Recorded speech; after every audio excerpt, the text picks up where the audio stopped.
Ibalik ang kapangyarihan ng gobyerno sa pagkontrol ng presyo ng langis.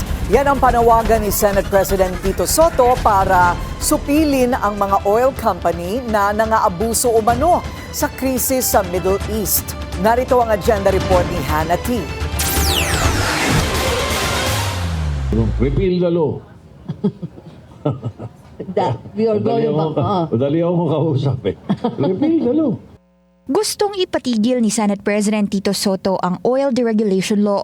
Ito ang nag-liberalize o nagpaluwag sa oil industry at mga oil company para magkaroon ng kakayahang kontrolin ang presyo ng langis. Tinanggal nito ang government control at in-encourage ang competition sa supply at pricing ng petrolyo. Sa gitna ng tensyon sa Middle East, kapansin-pansin ang taas presyo sa mga gasolinahan na makailang beses sinaway ng gobyerno. Sabi ni Soto, nang maipasa ang Republic Act No. 8479 o Downstream Oil Industry Deregulation Act of 1998, tinutulan niya ito. Senador kasi siya noong mga panahong iyon.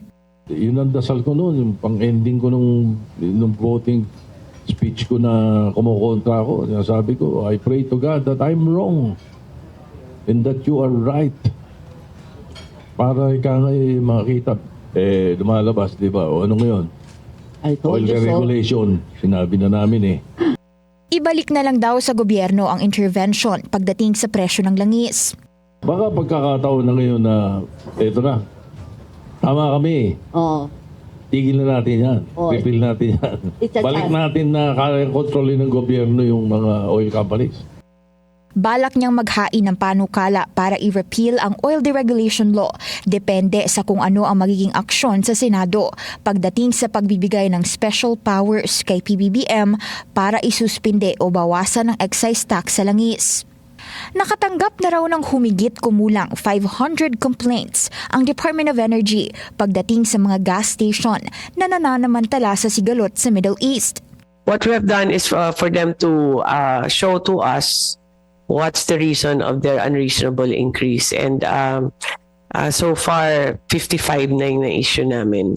And it would have been, plug-in ko lang, Madam Chair, it would have been faster if the DOE has the power to do so. Suggestion ni Senate Finance Committee Chair Win Gatchalian, isama ang pagbibigay kapangyarihan sa DOE para tutukan ang pricing ng mga gasolinahan, especially in extraordinary circumstances. Nagsasacrifice yung gobyerno pero si oil company is taking advantage naman. I'm not saying all, This is a general statement, no? May emergency powers naman daw ang DOE ayon kay Secretary Sharon Garin sa oil deregulation na maaaring ma-trigger in times of emergency pero tungkol ito sa supply control. Domino effect ang posibleng mangyari kasunod ng pagtaas ng presyo ng langis ngayong linggo. Pwede kasi itong sundan ng pagtaas ng presyo ng mga bilihin. Sabi ni Trade and Industry Secretary Cristina Roque, sa ngayon aabot daw sa 2 buwan ang supply o inventory ng processed goods sa merkado. Nakatutok sila ngayon sa close coordination sa mga supplier at pag-monitor ng mga presyo. Para sa agenda, Hannah T, Billionaire News Channel.